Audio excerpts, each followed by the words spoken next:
Hello, my name is Kai, and today we're going to be talking about Liverpool's victory against Brighton and Hove Albion in the FA Cup. Now, before I get into it, it'd be great if you could like the video, comment down below, and subscribe to the channel, and as always, follow me on Twitter. Now, before I immediately get into it, I just want to talk briefly about, how we set up in this game. I think it was pretty interesting to see us starting Alisson in the FA Cup. We had Chiesa as the striker. I initially thought maybe he would be on the left-hand side with Gakpo centrally. It was interesting to see him drop Ryan Gravenberch, and he had McAllister and Szoboszlai. I think Szoboszlai would probably be better on the left-hand side of the pivot, but ultimately he can kind of play anywhere. And I did kind of like Curtis Jones playing right back. It gives you a little bit more control and stability in the back line and really helps in build-up. Now let's really look at the pitch and, start talking about what we actually saw in the game, some of the clips that we saw in the game. So here is an example of us pressing. I think this was really important to,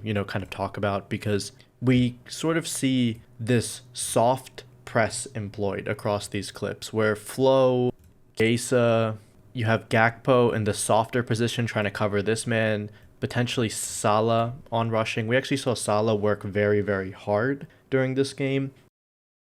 Pretty new. It's usually not what you would expect from him, but I think this is pointing to a larger point that Arne isn't really the same as Jurgen at all. I mean, we don't see a very aggressive, full tilt press. We usually have 6 people who are further back. He kind of let loose a little bit more with 2 more players moving up. There's more of an understanding of pressing triggers again. Now that we've lost Lucho and Darwin, we needed to find new pressing triggers. I think Flo and Chiesa did a good job with this. I even think Mo did a good job with this. And this soft press idea does fit a lot of our players. I mean, the issue is you're not going to get as many high turnovers and, turn that gegenpress into a counterattack this way. But I do think it's definitely something very, very useful. I think it's something that we could easily replicate going forward. I mean, if you see, people are just on-rushing forward, I think it is definitely useful. And if we, look back at the pitch for a second, we can kind of talk about this idea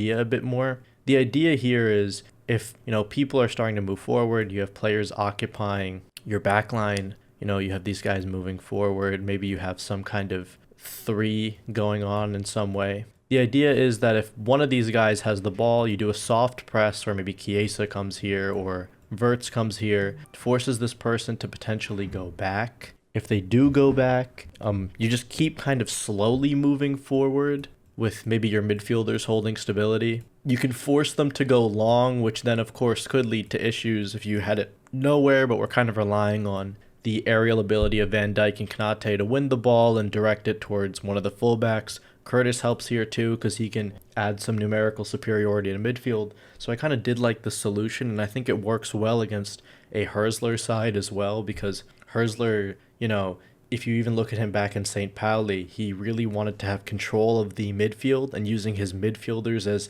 a major integral part of the attack, and us kind of building superiority there is definitely useful, and I did kind of like this tweak from Arne. So now we keep going forward. I mean, that's just a little bit of an aside. We're now looking more so at like the highlights. That was just one of the things I wanted to bring up more specifically. I think there are a couple of other interesting things that we did in this game. We saw the 3-2-5 shape up, except you would have either Curtis or Alexis move into the back line. If I actually go back to the pitch again, what you can see is that you have, this is our normal build-up shape. When we did the 3-2-5 in this case, you had, Jones going here. I don't really like Virgil on this left-hand side, but I do think he can do a lot of the deep progression that we would sort of want. So ultimately, it's not the end of the world. You'd get a lot of scenarios that look like this. Sometimes Wirtz would be on this side. Actually, a lot of the time we'd see him tethered. There was a dribble that he did in the box from this side. Something that looks more like this, you would see Kirkez underlap a lot more. We actually saw Jones underlap for the goal between the 2 fullbacks. I thought that was interesting because it showed Arne going back to the ideas that he had at Feyenoord, where he would have his fullbacks narrow and underlap more often. I think it does suit us a little bit better if Gakpo is a bit more wide at times, so he doesn't just cut inside over and over again. But it was nice to see Jones go there. It was also nice at times to see Alexis fill this space with Dom going to his more natural left-hand side in possession, Curtis over here, and then again something similar.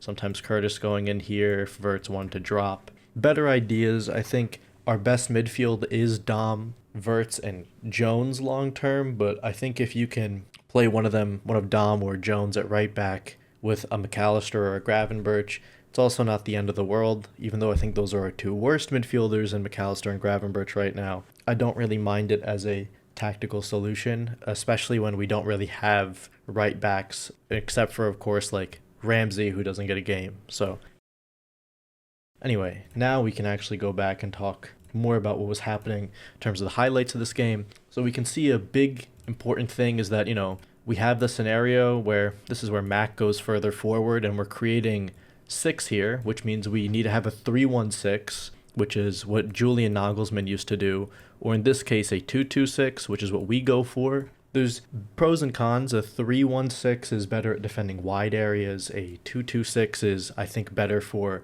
controlling central progression and dominating the ball a bit better, in my opinion. But I do think a 3-1-6 maybe generates more security when you're attacking. But regardless, it looked well. The pseudo pivot was created with Curtis kind of inverting from right back. Dom in his more favored left-hand side because he's much better at crossing on his instep. He gets the ball in very easily to Mo. We recycle the ball back to Curtis and we generate a shot. I really liked this sequence because there are 8 players who are effectively involved in the attack here. It's showing how we can maybe dominate a possession in their half and create shots in order to avoid turnovers, because if you hit a shot and it gets blocked or you attempt a cross and it gets cut out, you then get countered. I thought this was actually pretty good from Curtis to avoid a potential turnover and just take a shot when he had clear vision. And I think if we move further towards something like that, it would definitely benefit the team. Here's another bit of progression. This is completely facilitated by Curtis being at right back. It allows him to carry forward if he needs to, pass the ball quickly into players like Mo, because of course if you pass into Mo, he can link into space. He has a lot of different options. He has a lot of, versatility and angles for a left footer. You don't really see that often. He finds Curtis again. Curtis is a good ball carrier and he's press resistant, so he avoids the press. He gets the ball through to Milos Kerkez, who eventually gets it back to Curtis after being fouled, finding Dom in space. And again, it's nice to have Dom in these situations where he has clear vision as to where he needs to pass to, because sometimes people say that Dom passes sideways too often, but if you can give him some clear lanes, he can always kind of deliver that ball with pace towards the winger. And he finds Cody. Cody, not being an elite one-on-one winger, didn't really create much here, but I do like some of the space we're generating. And I think in a world where you had a Hugo Ekitike, instead of having someone like Chiesa who's looking to run into wide areas all the time, Ekitike is more likely to, occupy space as that striker. I do like that Alexis is someone who's trying to react into the space, always reacting into the space. He's very good at it. He's very aware.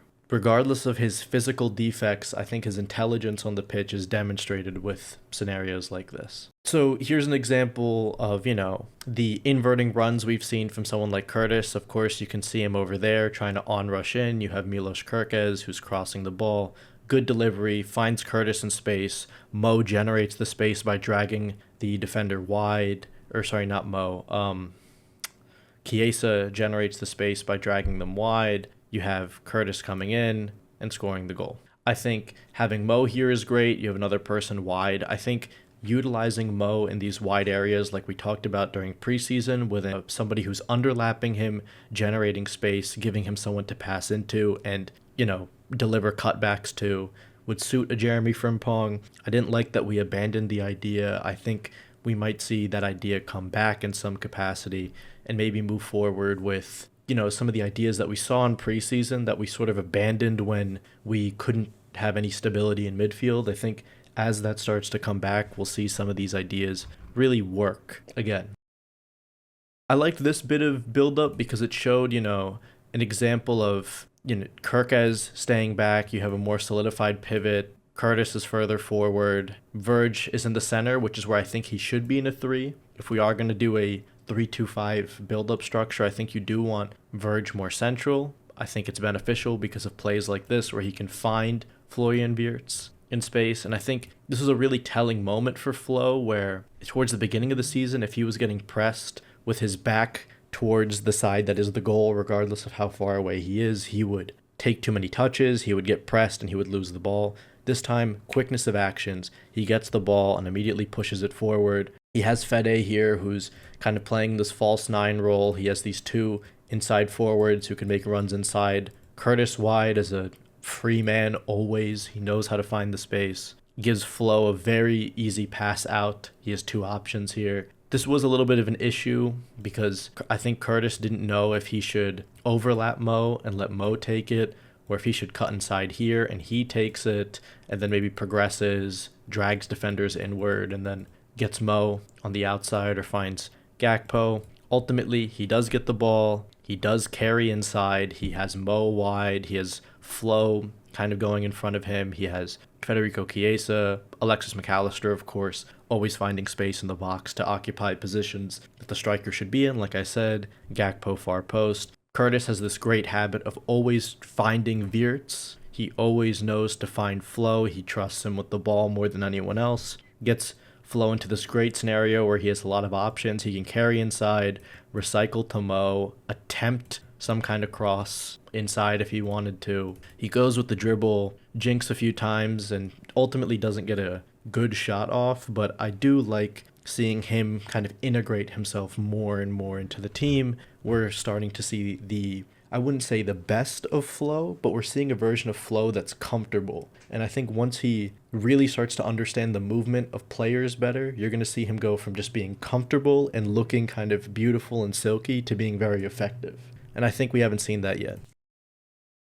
So here's an example of Alexis McAllister coming in to receive the ball if he needs to. I like having Alexis central here. Some people probably don't like Alexis as a first receiver, but ultimately I think he's pretty good at it. I just think that due to his lack of physicality, it's not that he's not press resistant, but it's that if you kind of push him a little bit, you can just kind of, injure him, push him off balance. But for the most part, he's got the technical ability to get himself out of a lot of situations. He obviously doesn't receive the ball here. We get some pretty clear progression where Virgil finds Gakpo. Gakpo gets a switch of play. He finds Mo. This is, of course, the second goal. Mo, again, in these wide and high areas, when he has somebody underlapping him, is very good. You can always trust a player like Mo to make good decisions and find players in space, which is what he did. He has Dom here, who has probably been our best player this season. Finds Dom on the overlap.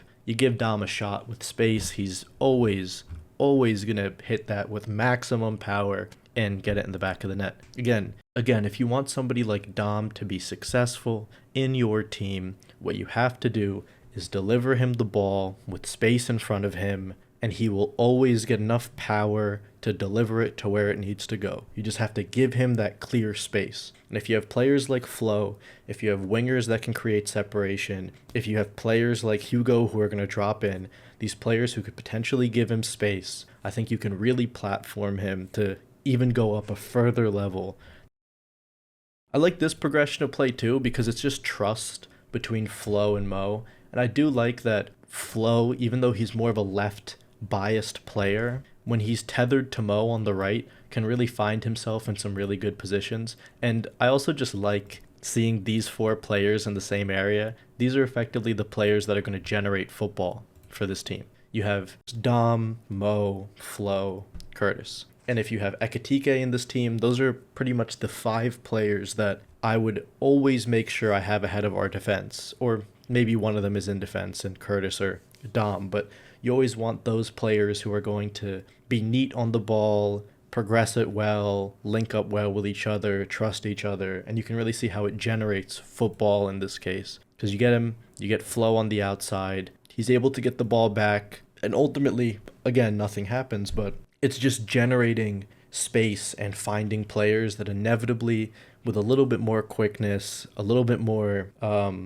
maybe potentially a better or earlier delivery, you'll see a lot more converted chances. Another example of progression here, you can see that Kirkes is driving through the middle. I think Kirkes is getting much more comfortable being in the center of the pitch. We didn't really see that earlier in the season because Of course, we did see him do this at AZ Alkmaar, where he could underlap, but I think at Bournemouth, he was just utilized more as this flying touchline wingback. And now that he's, getting more and more comfortable with this possession side, we'll see some more of that side of his game over time. Again, you have the beauty of Mo Salah here. He ends up getting the ball ultimately, again, in a wide area. I think you always want to see if you can get Mo high and wide as much as possible, especially in his older age. He absolutely does Ferdy Kadioglu here, destroys him, bodies him, gets inside, and easily wins a penalty. I think in this game you saw that Mo isn't really physically finished. I think the truth is that his quickness of actions, like his burst, his ability to get a snapshot off really fast,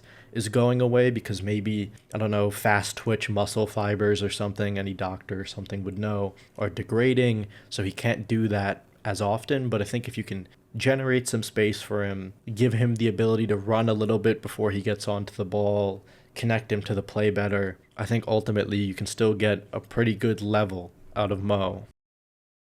Another example, I liked this.